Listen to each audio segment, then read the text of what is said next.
Good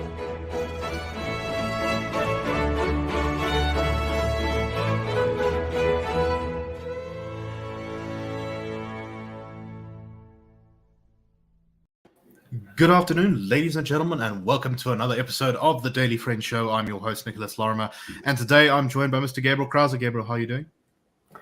Very well, Nicholas. An auspicious day to be with both of you. How's it? Indeed, it is. It is also close to the end of the week, which is always good. And of course, for today, we are joined for the first time by one of the newest members of our team, Mdluli, who is joining us on the podcast. He's going to hopefully become a regular.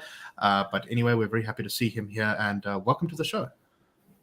Good afternoon, Nicholas. Thank you so much for inviting me to the show, and hi to you too, Gabriel. Howdy. Very good to have you with us. Anyway, let us get started on our first topic. Before I do that, I almost forgot. There was a little story that we thought about covering today, but we're not going to, and that is that EskomSePush, the app that millions of South Africans are relying on to get that information about when load shedding actually occurs, had some shots fired at it. Very carefully. EskomSePush. Yeah, you gotta be careful with that one. Being shushed anyway. Yeah. This is GodSave app, the GodSend app. They've been updating it all the time. It's now pretty accurate, but every now and again, especially in Joburg, it's got a few mistakes, and that's because the block that you're in for load shedding gets changed because City Power is rerouting things or backfeeding customers through different stations when something is down, all sorts of complicated technical stuff. And City Power on Twitter decided to take a couple of shots at EskomSePush, saying, no, there's misinformation being shared by these third-party apps. You must only listen to us. City Power is the only people in Joburg who know what's going on with the power. Well, guys, when you make an app that's as nice as the EskomSePush one, then maybe I will pay attention to you first of all. But this is not, I don't think you can really ask the public to trust you guys when you yourselves struggle to get information from the technicians on what the cause of outages is. To be fair, they're better than they were a year ago, but still, really, come on. EskomSePush, for their part, did reach out to City Power and say, hey, we'd love to get the info direct from you to update onto our app so that, we don't have to just kind of work it out for ourselves.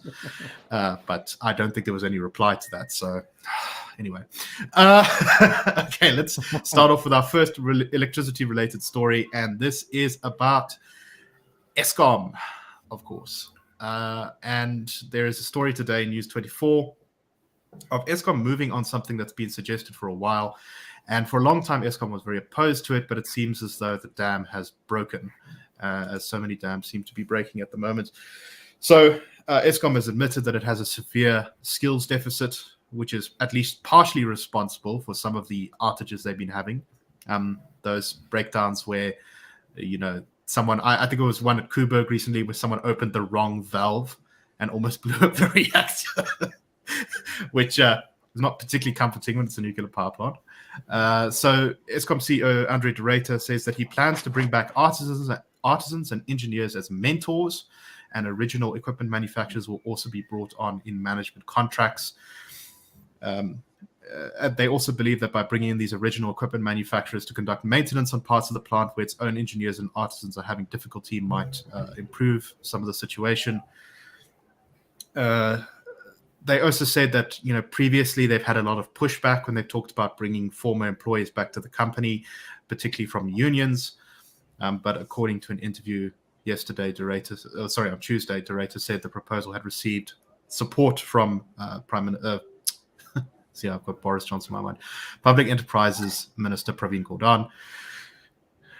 He says, we are now in the process of bringing in previous employees. It has been difficult due to legacy race issues, which are still sensitive, and we cannot be oblivious to that. But from the perspective of the shareholder, there has been a strong support on this on the basis that they come in to transfer skills. Apparently, 2 senior people have already been brought back, one to Coburg and another to the generation division. Eskom said that they are working on plans to rescue the country from its severe load shedding crisis. But Gabriel, touching on some of these points today, you and Mlondi here are launching a new campaign for the IRR. Would you like to tell us a little bit about it and what you think about de Ruyter's moves here? Yeah, the campaign is to fight load shedding by stopping BEE at Eskom. It's a very simple idea. It's an idea that has long been advocated by the IRR, not just at Eskom, but all over. But there's a particular urgency and a particular practicality of the application at Eskom. So, I mean, just the background is that since its inception, the IRR has said non-racialism really just always means putting merit over melanin. Our polling shows that 80% of South Africans really eager to work together across racial lines.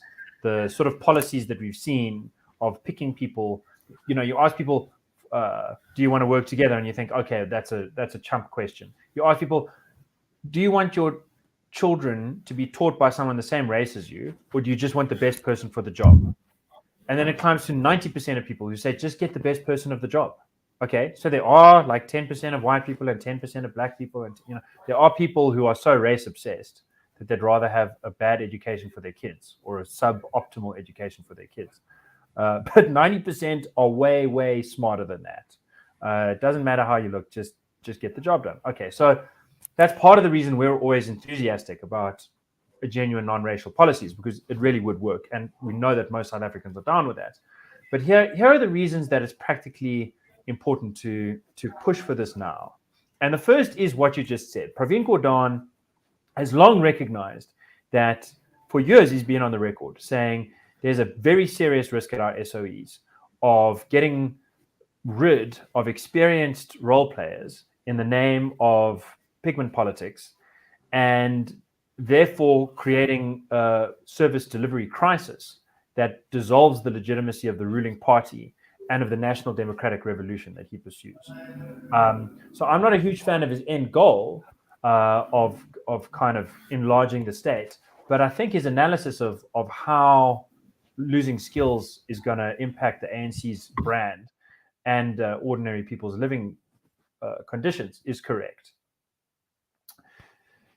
However, even though he's noticed this for a long time, he hasn't done anything about it until now. So now it's very little, but last week he said, cut the damn red tape. And this week he's encouraging Durator to go ahead and do what Durator wants to do, which is to bring in people regardless of race that are going to add expertise. So there's pressure. The pressure is because things have never been so bad. And this really is a very serious winter. The last two winters were both winters of discontent. That discontent created a dry powder keg that was lit in July last year. Okay, now we're in July this year. August is actually usually worse. I think literally a year ago were the riots. So started, they keep going. So reflect on that and recall that there are basically three ways that societies can respond in crisis. And the one is to go forlist and burn things. The other is to get depressed and sit back as others do, all of that kind of, make no difference. Defeatism, we're never going to win. And the third option is to get a bit of clarity of mind and clarity of purpose and say, you know what, we are at the stage where South Africans are willing to speak out, regardless of their race, against government and against socialist policies and against race-based policies that are cutting us all down. And to seize on that, to actually build forward. So the third thing I would say is Durator's comments recently, in part to our colleague, David Ansaro, our friend, saying that, he was asked, what do you think about exempting Eskom from BEE in procurement? And he said, I think the quote goes something like, interposing non-value adding intermediaries increases costs in terms of corruption. It slows down the supply chain. It is such a great, gobbledygook word salad corporate way of saying yes. And I believe there is a case to be made for doing exactly that. You can go read the quote directly, but that's pretty much it. So we've got Gordhan, we've got Durator, we've got the people. We also have Enoch Godongwana, who's the minister, who, after our call to exempt Eskom and Transnet and other SOEs from BEE procurement points earlier in the year, in February, did exactly that. So we've got precedent with the minister and the law on our side in terms of it being allowed. And what's the condition? You can grant exemptions from BEE in procurement if it's in the national interest. At least the minister can. So is it in the national interest? Well, look, no one needs a PhD to know the answer to that. You don't need fancy words. You don't need anything more than a basic level of common sense to know, yes, it is in the common interest. But unfortunately, a lot of elite South Africans, upper middle class South Africans in the corridors of power, South Africans in politics, are not keen to listen to common sense. Obviously, if they did, we wouldn't be here in the first place. They like listening to authority. And the utmost authority, Chief Justice Raymond Zondo, in January, said, or the Zondo Commission State Capture Report did a legal analysis on public procurement and race. And the first thing it said is basically, you've got to choose which one comes first. This thing of, they both come first is illogical, it's confusing, and that confusion is is a huge part of what creates backdoors for corruption, or the fog for corruption. As soon as things are confusing, that's the opposite of transparency. You don't know what rules you're supposed to play by, because the one rule says this comes first and the other rule says that comes first, and then you ask which rule actually comes first, and they say they both come first, and that is purely illogical. So he says you've got to choose one: penny pinching or color coding. And he doesn't just leave it at that. He says which one you should choose. And the quote is something like, ultimately, the national interest is best served by public procurement that maximizes value for money, and all public procurement officers should be so advised. So what we are doing is taking exactly that advice and taking it to the finance minister and taking it to Eskom and saying, guys, let's make this out there. Let's make this official. Let's make this real. Let's make this non-racial. This is what most people want. We can see it in our polling. We can see it in the responses, but we want you to join in, to add your voice to that, to say to the minister directly, please exempt us from these non-value adding intermediaries. Please put us in it. And it's not about the color of who's doing what. It's literally about just getting rid of all of the paperwork that goes with that. A lot of the contracts are going to stay the same. Some contracts are going to get cheaper and get better. It's about saving the money on the paperwork, saving the money on dodging the red tape, saving the money on the hustlers in between, and getting as much energy possible back into the system to grow power production so that we can reduce load shedding and ultimately just take it out. Right. As it turns out, sort of slightly stealing from your press release on the campaign page, South Africans, we like the one thing we like more than white electricity or black electricity is electricity in the first place. Which I think it's the same. It's like much like education. Preferable to have education rather than black education or white education. Mlondi, so I'm going to go over to you now.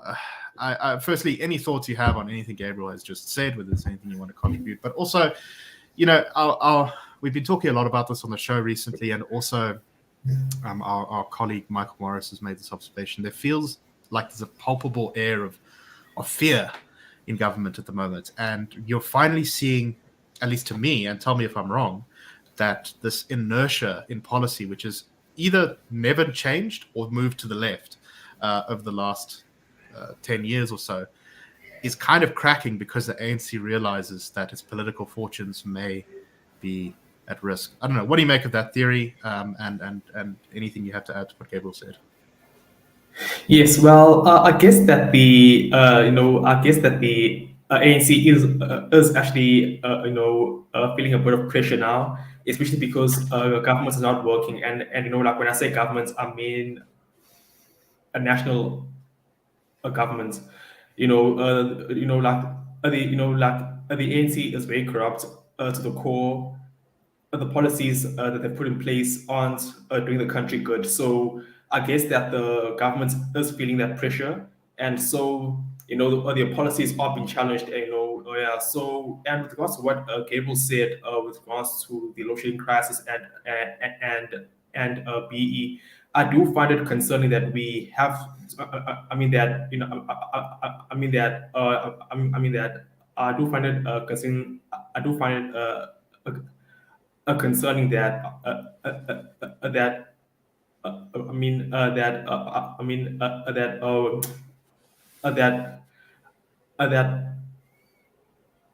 we have to go and tell the minister, look, Right. We don't need those race-based policies now because we are faced of the crisis, So he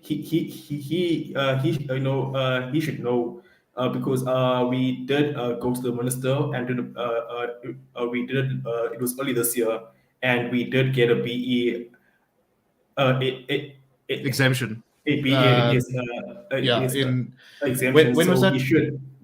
When was that, Gabriel? That was at the because the court threw the It was early regulations this out. year. Yeah. February, March, yeah. Yeah, it was in February.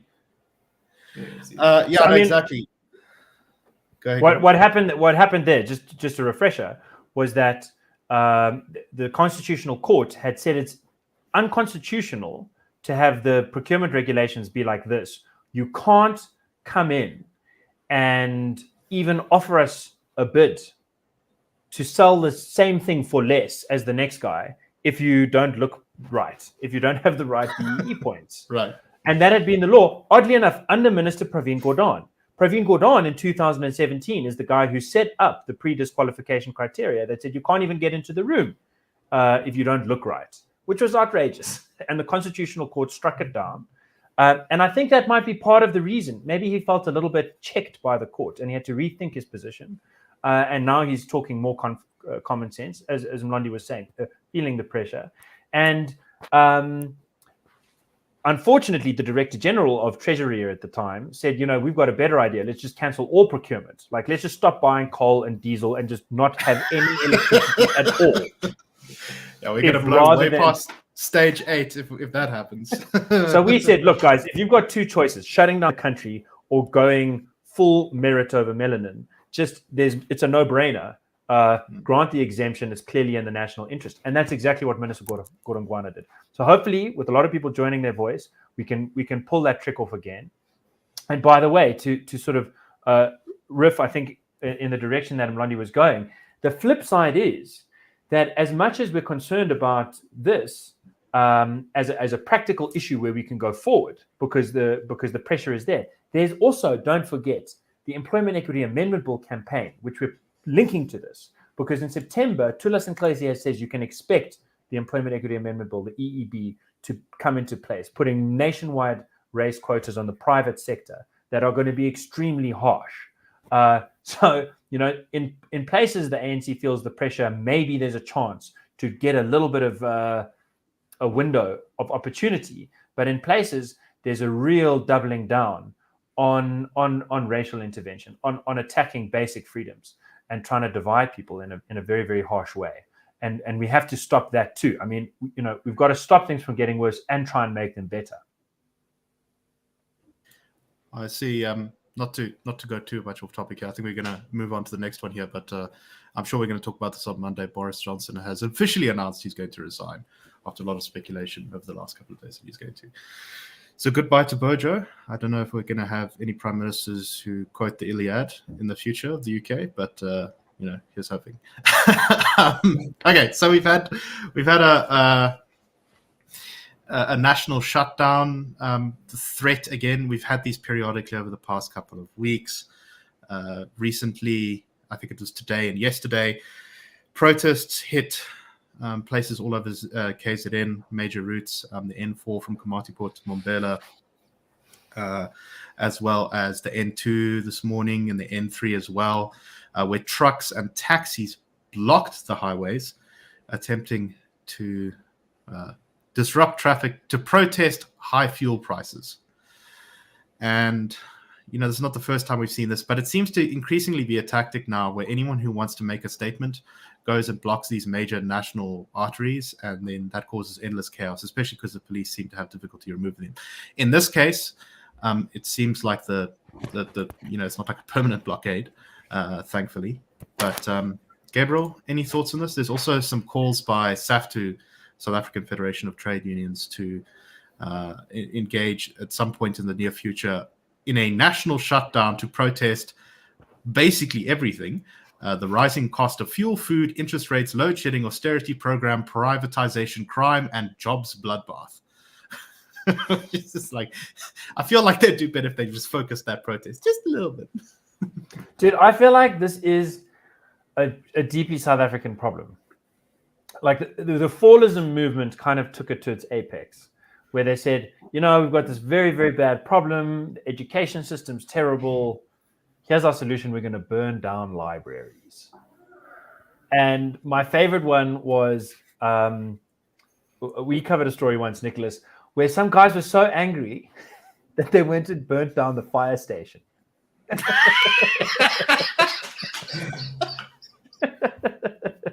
Like, who are you helping? What are you even doing? Why is this a good idea? The trains, people are complaining about, like, the trains cost too much, so they burn down the train station. There is a sort of yearning, I think. South Africans everyone realizes we're in a bad position. But solutions-oriented thinking does not necessarily dominate the day. And so the fuel price is absurdly high, but their solution seems to be, let's create a traffic jam where people are going to be stuck just wasting petrol, like, as they try and wiggle their way through, or alternatively have to take an extra 200-kilometer detour in order to deliver goods and services, which ultimately is going to knock onto customers. I mean, it's really not a great idea. Do you think that active citizenship and complaint and making your voice heard is necessary? It's fundamentally necessary, but it's got to be it's got to be productive. It's got to be solutions oriented. We try to make the case for basically exempting taxes. Part of the fuel levy could be removed pretty much overnight. Some of those taxes really are tethered to ring-fenced expenditure items that can't easily be covered elsewhere, but there's significant room to maneuver to bring the petrol price down at the pump for ordinary South Africans. Not by subsidizing it, but by just not taxing it so much. Half of what you pay for is taxes. That's a practical solution. People should get behind that. If there was someone politely picketing and parading and so on for that, I think that'd be great. This is just taking a bad situation and making it worse. Exactly. Yeah, I must say, I don't think, Mlondi, I'm going to go to you now. We're going to have this plan for a national, national shutdown, as SAFTU calls it. Yeah, there's a place for that kind of thing, but I have a horrible feeling that it's going to end up in scenes of people throwing bricks at the police, which is probably, as Gabriel says, not really going to do much good. Anything to add just quickly before we move on? Exactly. And also, as we mentioned that, that the country's economy has suffered a lot, so we can't deal with any more a protest like we saw. Right, if we have another riot like in July. Yes, like a July riot, it was terrible, so we can't have another one because it's going to be worse, of the country. So things aren't looking good. I mean, there are ways that people can voice their, their frustrations and anger, but so that's also worth taking notes of. Exactly. All right, let's move on to our next topic. We are getting relatively close to time, but this is in some ways good news, but there's also some, I think, things that are not so great about this. And the title of the headline on News 24 was Stalingrad has fallen, which is, of course, a reference to the legal strategy employed by Jacob Zuma and some of his allies through the courts, which has been dubbed the Stalingrad strategy, because you fight absolutely every opportunity at every time. You wait until the last day to appeal before you appeal. You change lawyers 3 times in the court case. Just all that fun stuff. Dude, really as a Russian once told me about how Stalingrad was fought, he said, like, in some places you would fight block by block. In other places you would fight apartment by apartment. But in Stalingrad, if they held the kitchen, we would hold the toilet right next to it. Exactly. No, and that's very much been Zuma's approach, and it worked for quite a long time. And in fact, arguably, it is still sort of working. But with Public Protector Mkhwebane, it is still, it looks like the city has fallen, so to speak, because Up till now, she has been fighting in court against many things. And recently, she has been trying to get it so that Parliament was not able to impeach her. A letter was sent out yesterday by the acting public protector, who is currently holding the position, as she was suspended by the president. Just to remind everyone, she was suspended by the president very shortly after threatening to investigate him for the Pala Pala thing. The day we'll after. talk about that. Yeah, the day after. We'll talk about that just now. But she's finally been cut off from legal defense, it seems, by the public protector's office. So she's still able to represent herself in court, but she's not. Bless you, Gabriel. But it seems like she's not going to have state-sanctioned legal protection. In the letter that was sent out, talking about how they're going to be withdrawing their defense of her in the courts. They're just not going to pay her money. Yeah, the money. The public protector's office said, quote, "We humbly apologize for any inconvenience to the court and the respondents caused by the aforementioned applications." Apparently, Parliament's impeachment hearings are going to start on Monday, so we'll see what happens there. Gabriel? Yeah, so I think one thing to note is that this case was in two parts at the Western Cape High Court. And then the first part of the case was decided the day before Ramaphosa suspended Busisiwe Mkhwebane. And that was also part of what was weird about it. Like, he suspended her the day after she started an investigation into him based on Pala Pala. And the day before, the court ruled on whether or not he's allowed to suspend her. So he kind of anticipated, which is like, I don't mind a guy being like, I don't need the court's permission. But if you wait until the day before, it does feel like a bit odd. Anyway, the second part of the case was on Parliament's impeachment and the substance of the matter. The first was more on process in terms of the suspension. Anyway, I expect that she will pursue that legal avenue if she can find the funds to do so. And it doesn't seem totally out of bounds to suppose that she might be able to find those funds. I think that it's worth noting, we all agree that Busisiwe Mkhwebane is an incompetent public protector. This was found by the courts, 6 years ago. And even before that, she didn't have a great record. The really confusing thing is the timing. I told you, Mlondi and I have been pondering about this. We reported on the Daily Friend show a little while back that we had gotten our attorneys to write to the president's attorneys, to ask him to disclose the process that helped him to make up his mind to fire her the day after she launched a new investigation into him. Because that seemed very suspicious. He had the power to fire her since 2020, February, according to the Western Cape High Court, and perhaps even as early as 2017, depending on how you think about it. And he only did it then. Why? He says that there's a bunch of letters between him and Busisiwe Mkhwebane that explain why. And we said, well, can you show us the letters? And their lawyers said, well, some of the letters or some of the contents of the letters have already been recast as affidavits in this court matter that we're talking about. And others might appear in affidavits in the same court matter, in the second part, which is still happening. So we've looked at the first part. It's interesting. We are looking. I haven't myself gotten through all of it. But it's really likely to be the second part that's pertinent, because that's going to be the part closer to the date, which gives a sense of whether or not there's something in there to corroborate Ramaphosa's story and vindicate him or not. And again, this matters because the threshold for removing the public protector is very low. It's just one MP has to make a substantial motion to say, let's get rid of her or him. And then the president can suspend him until the process is over, which could last years and years. So going forward, in terms of the precedent that we set, it's important to try and keep this transparent and clear.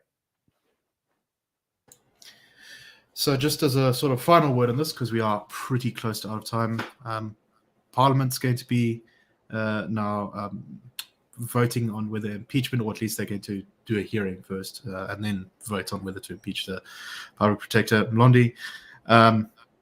I'm not quite sure how it's going to shake up. Obviously, the most important party for hard votes on impeachment is probably going to be the ANC. I reckon, considering her attacks on the president, the ANC is probably going to vote to impeach her. But if for a moment I was to ask you to speculate very wildly and maybe make a bet, do you think she is going to be impeached by Parliament in the upcoming proceedings? Definitely, 100%. I think she's gone. Definitely. Okay. Amen, you're so right. I am so too, because I've ranted about this endlessly and we're out of time, so I won't go too on about this, but we just need to fire more people. It's so nice to fire the public protector. We were talking on the list, like, I mean, Becky Cele, dude, how hard can it be to fire Becky Cele? Where's the button? It's not that hard to fire someone. Especially, the amazing thing is, in South Africa, it's extremely hard to fire most people because of labor law. But the exception is in cabinets. You know, there's like no labor. There's very little protection there. You can just be fired at the president's discretion. Anyway, I know we're out of time, but I really want to just reiterate one more time. Nicholas is going to put the link to the campaign to fight load shedding, stop BEE. It's going to link to the campaign to stop the new underneath the video. Stop the new race quotas. Please do sign it. I know it's just a moment of time. It's really, really useful. Our EEB campaign already has 25,000 signatures. We want to get this campaign right up there. We want to help. We want to help the good side of pressure on those in charge at Eskom to let them know. Ordinary South Africans stand behind the idea that we don't care how anyone looks. We want them to do the job. We want the lights to stay on, and we're serious about it. We're going to do something about it. Definitely. All right. So we are indeed out of time. We will see you next week on the Daily Friend Show. I hope you all have a wonderful weekend. Cheers, everyone.